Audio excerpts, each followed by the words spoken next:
class. Today I will start first chapter in civics. Our topic is Indian Constitution. हमारा जो topic है वो है भारतीय संविधान. तो संविधान है क्या? संविधान हमारे जो कानून है और जितने भी प्रिंसिपल्स हैं वो सब नोटेड हैं, ठीक है ना, नोट डाउन किए गए हैं, जो कि हमको हमारे देश को चलाने में बहुत अधिक सहायता करते हैं. और दूसरी बात ये भी है कि जो कॉन्स्टिट्यूशन होता है वो किसी भी देश के जो उसकी पॉलिटिकल स्थिति होती है उसको भी दर्शाता है. यही है आपका कॉन्स्टिट्यूशन. अब कॉन्स्टिट्यूशन जरूरी क्यों होता है, किस लिए कॉन्स्टिट्यूशन का जो निर्माण हुआ है वो क्यों हुआ है, ये मैं आपको बताती हूँ. सभी लोग अपनी अपनी बुक्स खोल लीजिए, बुक में ध्यान से देखिए. We all play different sports and know that every sport needs its rules and the regulations to ensure fair and the just play. Similarly, a government needs guidelines for the smooth functions and the governance of the country. देखिए, अगर हम कोई भी खेल खेलते हैं, वो खेल कोई भी हो सकता है, जैसे कि क्रिकेट का खेल है, वॉलीबॉल का खेल है, ठीक है ना, फुटबॉल खेल है, तो इसमें कुछ रूल्स रेगुलेशन होते हैं कि नहीं होते हैं. थोड़ी देर के लिए मान लिया जाए कि आपसे कहा जाए कि आप कोई भी खेल खेलिए. आपने खेलना स्टार्ट किया तो पहले तो क्या करेंगे, आप कोई भी गेम खेलेंगे तो उसको एंजॉय करेंगे, ठीक है ना. खेलते खेलते क्या होगा, जब एक टीम हारने लगेगी तो क्या काम करने लगेगी, दूसरी टीम से जो है चीटिंग करने लगेगी. ये चीटिंग हो गई. दूसरी बात क्या होगा, थोड़ी देर बाद आपस में झगड़ा होने लगेगा. झगड़ा होने के बाद क्या होगा, जो आपका खेल है वो है कि दंगल में क्या हो जाएगा, कन्वर्ट हो जाएगा, ठीक है ना. तो इसीलिए हर एक खेल को खेलने के लिए जिस प्रकार से रूल्स और रेगुलेशन की जरूरत होती है, जिससे कि प्रॉपर वे में खेला जा सके, उसी तरीके से अगर हमको अपना देश चलाना है तो वो जो देश है वो किस तरीके से प्रॉपर तरीके से चलेगा, सोसाइटी में किस प्रकार से शांति रहेगी, देश किस प्रकार से स्मूथली अपना फंक्शन करेगा, इसके लिए गवर्नमेंट को एक क्या दी जाती है, गाइडलाइन दी जाती है. वो उसी के अंदर रह करके सारे कार्य करता है. इसीलिए कॉन्स्टिट्यूशन का निर्माण किया गया, जिससे कोई स्मूथली जो हमारी सरकार है वो स्मूथली कार्य को कर सके. The Constitution of the country define the power and functions of the government along with the rights and the duties of the citizen. जो कॉन्स्टिट्यूशन है उसमें क्या बताया गया है, उसमें नोट डाउन है कि किस प्रकार से जो हमारी सरकार है उसको कौन कौन से पावर है, उनके कौन कौन से फंक्शन है, और साथ ही साथ ये भी बताया गया कि लोगों के कौन कौन से राइट्स हैं और कौन कौन सी उनकी ड्यूटीज हैं. As the government are the different जो गवर्नमेंट होती है वो अलग अलग प्रकार की होती है. So all the countries have their own constitution frame as per the nature of the governments of the countries. सभी देश जिस प्रकार से गवर्नमेंट अलग अलग होती है, इसीलिए क्या किया गया है कि सभी देश जितने भी देश हैं सभी का अपना अलग अलग कॉन्स्टिट्यूशन है. जिस प्रकार के लोग अपने देश को चाहते हैं उसी प्रकार का उनके देश का कॉन्स्टिट्यूशन होता है. जो जिस प्रकार की जनता है, जो भी जिस प्रकार को अपने देश को चाहती है उसका रिफ्लेक्शन आपको उस देश के कॉन्स्टिट्यूशन में दिखाई देता है. Our constitution reflect the basic nature of the type of the society it has that state what kind of the different government and the country. The constitution of the monarchy will have the power of the decision making basis in the hand of the king and queens. For example, the constitution of the Saudi Arabia vests all the powers in the hands of the king and his heirs. देखिए, जैसा कि मैंने आपको बताया कि जिस प्रकार की जैसी जनता है, जनता जिस प्रकार के अपने देश को चाहती है कि हमारा देश ऐसा होना चाहिए, उसी प्रकार से उसका जो कॉन्स्टिट्यूशन है वो उसी प्रकार से फ्रेम किया जाता है. अब देखिए, कहीं कहीं क्या होता है, कहीं कहीं मोनार्की भी होती है, एक राजतंत्र होता है, तो उसमें जो पावर होता है, जो डिसीजन मेकिंग का जो पावर होता है वो किसी एक राजा के पास होता है या किसी शासक के पास. जैसे कि सऊदी अरेबिया को ले लीजिए, वहाँ पर जो डिसीजन मेकिंग का पावर है वो किसके पास है, वहाँ के शासक के पास है, राजा के पास है. उसके बाद किसके पास जाता है, उनके जो उत्तराधिकारी होते हैं उनके पास जाएगा. The constitution of the democratic countries like India has the power and the right basis in the hands of the representative who are elected by the people of the country to from the government. और जहाँ पर democracy है, जैसे कि हमारे भारत में democracy है, ठीक है ना. तो डेमोक्रेसी के कारण क्या है कि जो हमारे यहाँ का जितना भी पावर, डिसीजन पावर जो भी है वो किसके पास है, रिप्रेजेंटेटिव के पास है, हमारे देश के. तो उसको चुनता कौन है, उसको हम ही लोग चुनते हैं. हम लोग चुन करके अपने रिप्रेजेंटेटिव को क्या करते हैं, सरकार के रूप में उसे बनाते हैं, और जो सरकार बनती है वही हमारे पूरे देश पर शासन करती है, और उसी के रूल्स एंड रेगुलेशन सबको फॉलो करने पड़ते हैं.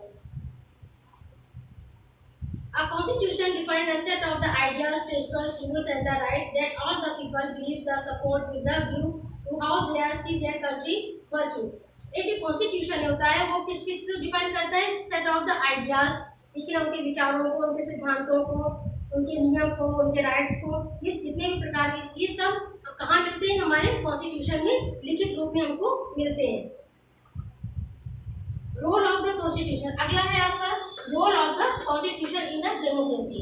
अब डेमोक्रेसी में क्या रोल है, ठीक है ना, कॉन्स्टिट्यूशन का रोल क्या है, ये हम आपको एक कहानी के द्वारा बताते हैं। Let us understand the importance of the constitution with the help of the case study. आपकी बुक्स में कुछ केस स्टडी दी गई है जिनके द्वारा हम आपको बताएंगे कि जो कॉन्स्टिट्यूशन है वो क्यों इम्पोर्टेंट है, ठीक है ना, उसकी इम्पोर्टेंस क्या है डेमोक्रेसी में। The Kapoor family lived in a joint family, एक कपूर फैमिली है जो कि किसमें संयुक्त परिवार में रहती है। Once all the elder citizen decided to visit their the ancient villages for a few days. वो क्या करते हैं, एक बार उन्होंने क्या, जो उनके जो बड़े हैं उन्होंने डिसीजन लिया कि हम गांव के बाद जो उनका पैतृक गांव है वहाँ घूमने के लिए जाने का उनका डिसीजन होता है। एवं all the childrens Ramesh 17 years old was the eldest one।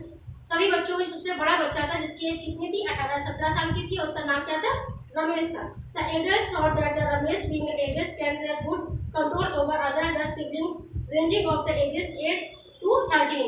जो उनके पेरेंट्स उन्होंने क्या सोचा कि जो बच्चों में सबसे बड़ा बच्चा है रमेश, उसको कंट्रोल पावर कर अच्छा होगा उसका, तो जो 8 साल से 13 साल के जो बच्चे थे उनकी पूरी जिम्मेदारी वो उनको उस रमेश को देना चाहते थे और उसको दिया भी। With all the elders gone from the house and him the being the caretaker, और उसे एज ए केयरटेकर के रूप में घर में छोड़ करके जो उनके बड़े थे वो गांव चले गए। Ramesh started demonstrating the other children. अब रमेश ने क्या किया, उन पर शासन करना शुरू कर दिया, प्रभुत्व जिसको बोलते हैं प्रभुत्व, ठीक है, डेमोक्रेटिक जो नेचर होता है कि किसी पे शासन करने की जो प्रवृत्ति है तो उसके बोलते हैं डेमोक्रेटिक, ठीक है ना। तो उन्होंने क्या किया, he made his own laws and the orders his younger siblings to obey his without questioning। उसने क्या कहा कि बिना क्वेश्चन किए वो जो भी रूल्स और रेगुलेशन घर में बना रहा है उसको सारे बच्चों को फॉलो करना पड़ेगा। ऐसा किसने कहा, रमेश ने कहा। He curtailed their time of the was television and the stopped them from the going outside। उसने क्या काम किया, बच्चों को जो टीवी देखने का समय था उसको भी उसकी भी कटौती कर दी और बाहर जाने के लिए बिल्कुल मना कर दिया कि कोई भी बाहर नहीं जाएगा। When the youngest brother needed his support, जब छोटे बच्चों को उसकी सपोर्ट की जरूरत थी, he started telling them to grow up and stop behavior like small kids। तो उसने क्या कहा कि सभी लोग जो हैं वो छोटे बच्चों की तरीके बिहेवियर करना बंद कर दे और वो बड़े हो जाए। जबकि उन छोटे बच्चों की किसकी जरूरत थी, रमेश की जरूरत थी, उसकी सपोर्ट की जरूरत थी, लेकिन उसने क्या डिक्लेयर कर दिया कि जितने भी बच्चे हैं वो क्या करें, अपने आप को बड़ा समझे और ये जो बच्चों वाली हरकतें करें वो करना बंद कर दे। He announced the punishment for all who would fail to obey him। उसने क्या अनाउंस किया कि जो उसके नियम कानून को नहीं मानेगा वो उसको क्या करेगा, पनिश करेगा। All the children were shocked looking at the changed behavior of the Ramesh। Ramesh की इस प्रकार के बिहेवियर को देखकर जो बच्चे थे छोटे छोटे वो बहुत ज्यादा क्या हो गए, शॉक्ड हो गए। They collectively thought the revolting when the Kapoor's family came back, the house was the completely mess।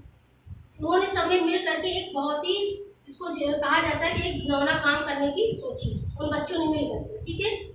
When the Kapoor family come back, जब कपूर फैमिली जो बाहर गई हुई थी, गाँव गई थी, जब वो वापस आई तो उन्होंने घर को बिल्कुल बिखरा हुआ पाया, तब पूरा घर जो तक गड़बड़ था। All children were agitated and they had the locked Ramesh in a room। सारे बच्चे क्या थे, उत्तेजित थे और उन्होंने क्या किया था, रमेश को एक कमरे में बंद कर दिया था। उन्होंने ऐसा किया क्यों था, उन्होंने इसलिए ऐसा किया था क्योंकि रमेश जो है वो पावर को पा करके क्या हो गया था, बहुत ज़्यादा अपने आप को क्या समझने लगा था, सोचने लगा था कि हम इनके ऊपर शासन करें और जो हम कह रहे हैं वो ये बच्चे मेरी बात को माने। इसलिए बच्चे जो थे वो बहुत ज़्यादा एग्रेसिव हो गए और उन्होंने एक डिसीजन ले लिया कि क्यों ना इसको हम लोग मिल करके कमरे में बंद कर दें, और उन्होंने ऐसा ही किया। The parents were very angry, जो पेरेंट्स थे बहुत ही ज़्यादा गुस्से में आ गए। They took out the Ramesh from the room and punished all the children without listening to them। जब परिवार के लोग आए तो उन्होंने क्या किया, रमेश को कमरे से बाहर निकाला और सारे बच्चों को पनिश किया उनकी बात को बिना सुने हुए, ठीक है ना। In the case of the scenario in Kapoor house would have been the better if they had the rules for all children।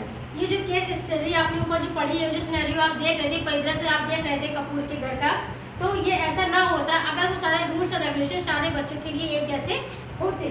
They could have explained them their rights and duties and told Ramesh not to misuse his power।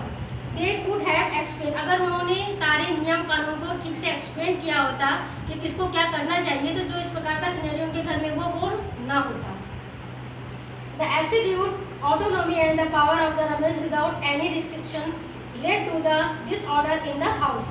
जब रमेश को बिना किसी रोक टोक के पूरी तरीके से सारा पावर मिल गया तो उसने क्या काम किया, घर में उपद्रव मचाना शुरू कर दिया, क्योंकि उसके एक हाथ में पूरा सत्ता आ गई। वो सोचा कि अब जो कुछ भी हम कहेंगे सारे बच्चे वही मानेंगे, नहीं मानेंगे तो उनको पनिश करेंगे। मतलब कुल मिलाकर के उसने अपने आप को समझा कि हम एक छत्र राज कर सकते हैं, जैसे कि पहले ज़माने में हुआ करता था, जब हमारे देश में कॉन्स्टिट्यूशन नहीं था। राजा अपने मन मर्जी जो भी मन होता था वो करते थे। इन अ डेमोक्रेसी में the government is form by the people, जो कि गवर्नमेंट किसके द्वारा बनती है, लोगों के द्वारा बनती है। वो इलेक्ट देयर रिप्रेजेंटेटिव, जो कि जो पर्सन जो होते हैं वो अपना रिप्रेजेंटेटिव खुद चुनते हैं। These representative govern in the country, जो कंट्री पे गवर्न करते हैं। Imagine how the functions of the country will be affected if a similar situation as given above arises with the representative elected by the citizens. अब देखिए, जैसे कि आपको जो सिनेरियो दिया गया था, अगर इसी प्रकार के अगर आपके देश में सत्ता हो जाए, ठीक है ना, जैसे इस देश में जो हमारी जो गवर्नमेंट है, आप थोड़ी देर की मान लीजिए जो रमेश है, ठीक है ना, आप उसको कोई भी मंत्री समझ लीजिए, ठीक है, सीएम मान लीजिए, पीएम मान लीजिए या एमएलए, कुछ भी समझ लीजिए उसको कि वो है। लेकिन अगर उसको पता है कि हमारे राइट्स कौन कौन से हैं और उनको क्या क्या करना चाहिए, हमारे कर्तव्य क्या है, हमारी ड्यूटीज़ क्या है, उसको ये पता होता तो वो ये काम ना करता, ठीक है ना। और जो छोटे छोटे बच्चे हैं वो क्या है, उनको मान लीजिए कि आप वो क्या है, वो आप उनको मान लीजिए कि वो आपके देश की जनता है और रमेश क्या है, शासक है। अगर इसी प्रकार का शासक हो जाए आपके देश में कि जो मर्जी आएगी उसकी वो करेगा, ठीक है, और जो चुना किसने, हम लोगों ने चुन करके उसको पहुँचाया है वहाँ तक, तो अगर इस प्रकार का बिहेवियर पूरी उसको पावर मिल जाए कि आप कुछ भी कीजिए, अगर हमारे देश की सरकार ऐसे ही करने लग जाएगी तो इसी सबको रोकने के लिए क्या बनाया हुआ है, कॉन्स्टिट्यूशन बना है कि अगर हमारी जो सरकार है उसको पता है कि हमारे ड्यूटीज़ क्या है, ठीक है ना, हमारी पावर क्या क्या, हमारे फंक्शन क्या क्या, वो उसी के अंदर रह के ही काम करेगी। अगर वो इससे बाहर जाती है, देश को अगर से कुछ प्रॉब्लम होती है, जो हमारे सुप्रीम कोर्ट बैठा हुआ है वो हमारे जो देश की जो सरकार है उसको भी वो पनिश करने का पावर रखता है। अब आगे का जो चैप्टर है वो आपको नेक्स्ट वीडियो में एक्सप्लेन करें।